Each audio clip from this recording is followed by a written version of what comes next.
Yes, shalom everyone. I'm Amir Tsarfati and I am live from Connect here in Galilee. This is just a short update. Tomorrow I will give you a comprehensive, in-depth analysis of everything since the beginning of the war between Israel and Iran. How did it start? Why did it start? And where are we going with it? So again, shalom everyone. I'm Amir Tsarfati. I'm live. This is a special update, live from Connect in Galilee. And it'll be great if you just press the share button right now so we can talk to as many people as we can. We had an interesting afternoon here. We had to run to the bomb shelter here because of a barrage from Iran. We had an interesting night. I did not sleep during the night, and that is why I'm not going to give you a long update right now. Tomorrow I'm preparing an in-depth update, but there are some unbelievable developments that all of you need to know, and that's why I'm talking to you right now, okay? So again, share with people right now. Press the share button, and I want to give you, many of you joined Telegram the last few days. Many of you joined, Instagram and all of that. Thank you for going to the best source of news and, not fake one, and something that is around the clock. A lot of you may not know, but I'm the only one who is posting news on his Telegram channel, and that requires almost being awake most of the day. Pray for me. I am looking for a bigger team, but it's hard because they have to know Arabic and Hebrew and Farsi and English, and it's. But anyway. Just want you to know that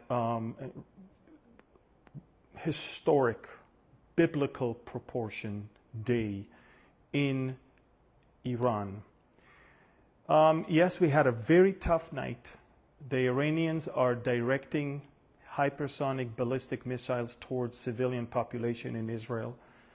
This is very unfortunate, and that tells you how desperate they are, because they're not even trying anymore to hit military targets anymore. They just want to kill babies and children and women. I mean, it breaks my heart to see how the stupid Pallywood people are telling everyone that Israel is killing babies and children, when we're probably the country that does the most to fight a battle and to avoid casualties of uninvolved people. But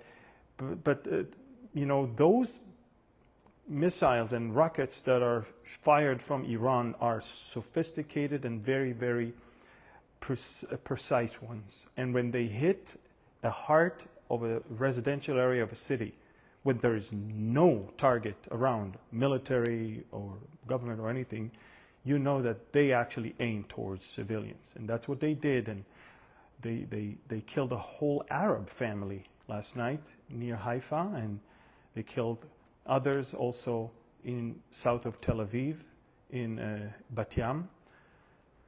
But yesterday, if you're following me on Telegram, you understand that Israel achieved yesterday a superiority over the airspace of Tehran.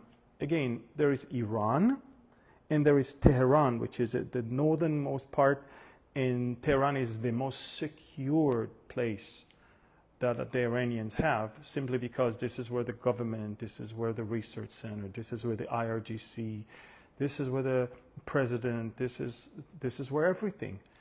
So for Israeli jets to fly freely around Tehran and above Tehran and attack in Tehran, it's unbelievable.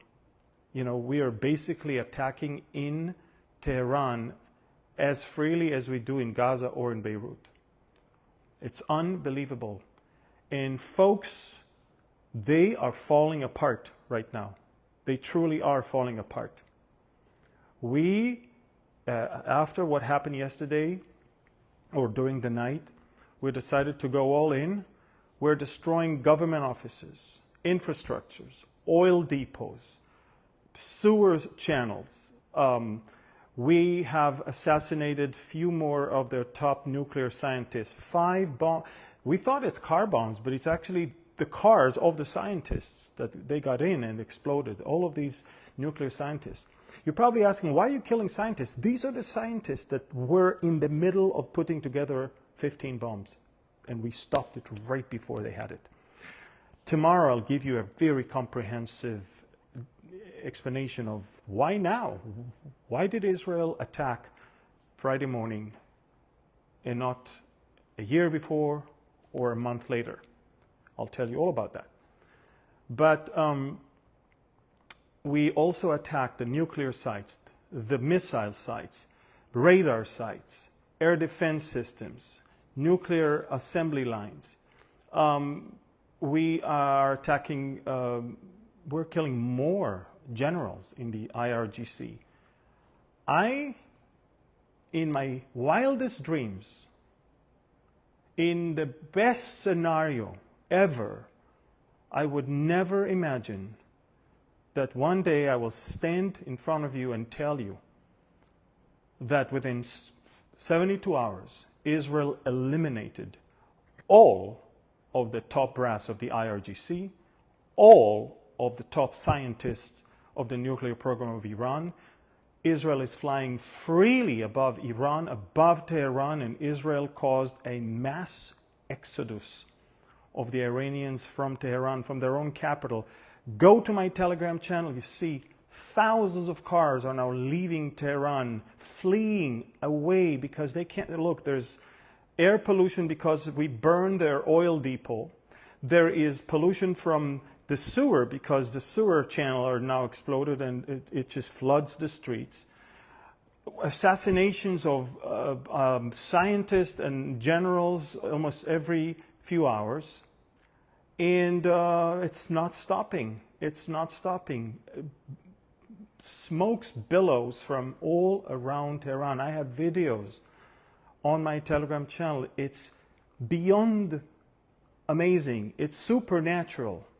That's why, you know, from the verse that Netanyahu took for the name of this military operation is from Numbers 23, verses 24 and 25, and it's basically about Balaam talking about Israel as being a nation, people that rise like lion, like young lion.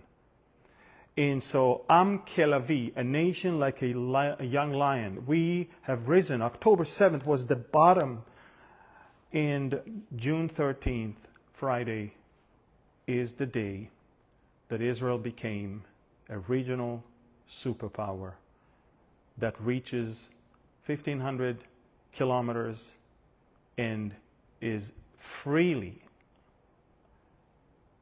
dominating the skies of the capital of our biggest enemy. And by the way, the Iranians are not our enemy. It's the Islamic Republic of Iran, the Ayatollahs and all of their psychopaths that are following them. So, unbelievable things are happening. It's biblical proportion. We are amazed that within 72 hours, the Israeli Air Force and the Mossad on the ground, the Israeli Air Force in the air, the Mossad on the ground, we brought Iran to its knees. And it's not going to be too long from now that Iran is either going to say, okay, let's stop and talk, or America is going to say to Iran, if you don't stop and talk, you're going to be completely gone. And we're about to see that now. Now, if you're asking me, is Israel going to stop? We're not going to stop. We didn't start something like that just to stop right when we can actually finish the job. No, we're not going to stop. You don't let the monster stay alive and start plotting against you. That's why Hamas has to be gone, and that's why the nuclear program and the missile programs of the Ayatollahs that are solely against Israel It's all about annihilating Israel. Those two programs have to be dismantled. As far as we're concerned, if those two programs are gone and that imminent threat is gone, we're okay. God is with us. Nikki Rassi, God is with us.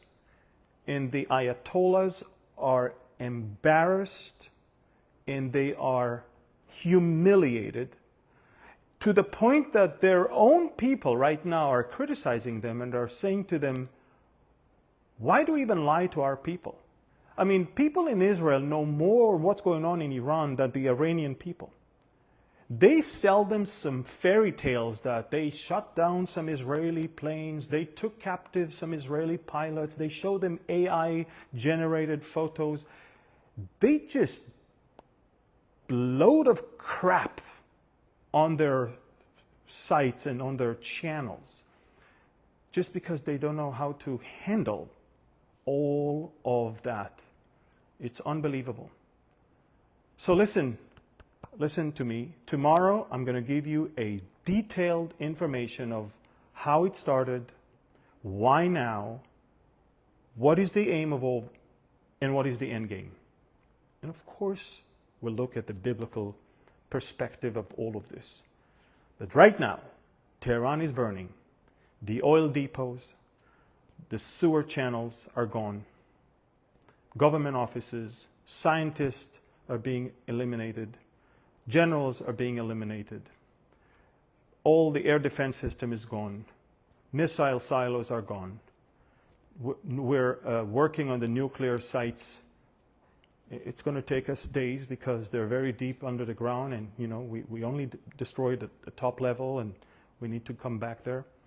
And we really hope that America, with the attempt to shorten this war, is going to help us with your B-52s, your B-2s, and maybe even your Delta Force to bring an end to the Fordo underground enrichment site. And also in Natanz, there's some levels that we haven't reached yet. And it's going to shorten the war significantly. The Israelis are prepared for 2 to 3 weeks of war. We were being told all the schools are closed. People are basically, the children are studying on Zoom. Restaurants are closed. Shopping centers are closed. I mean, you have basic needs. Whatever you need, you can go to the grocery store because that's an essential. But just shopping malls and restaurants are all closed right now. And because the Israelis understand. By the way, overwhelming support for Netanyahu from all across the society in Israel, because every Israeli knows that this was and still is an existential threat. And I see a report from ABC that Trump just said that America is not ruling out joining the war. And the funny thing is, joining the war not to fight forever, but actually to shorten the war. Because the minute those sites, the missile sites and the nuclear sites are dismantled, the war is over. So if what takes for Israel 2 to 3 weeks can take 1 week with the help of the Americans, you shorten the war. That's what we need. So we're going to meet tomorrow. I'm probably going to be home. My team is going to work from home also. We can't actually come back here. But we're going to operate it all from distance. And I'm going to give you a special report on the Israel-Iran war and everything you need to know. How, what, when, who, why, and how long. So just bear with me. Until then, get Telegram. I know I report a lot there, but it's just that there's so much that is happening, and all of you need to know because no one will tell you that. Okay? So go to Telegram, Amir Tsarfati with a blue check mark. I've got 622,000 subscribers. So don't follow any channel that has only a few thousand because these are fake channels with my name. So don't go there. Make sure that it has the blue check mark on Telegram with my name, with that many followers. Subscribe for free and just get non-stop updates, okay? Please share this video with as many as you can. Am Yisrael Chai, the people of Israel alive. The God of Israel is alive. He will neither slumber nor sleep. He is the Holy One of Israel, and He is the one who fights for us. To Him be the glory, because there was no way this could have happened without Him. We're not that good. We're not that talented. You've seen what happened on October 7th. What we see now is a godly intervention. It's a supernatural victory. It's above and beyond anything any Israeli could have ever imagined. I will repeat that. It is from God, with God, it's about God, and it's through God, and it's for His name's sake. And all of God's people say, Amen. Thank you, and God bless you.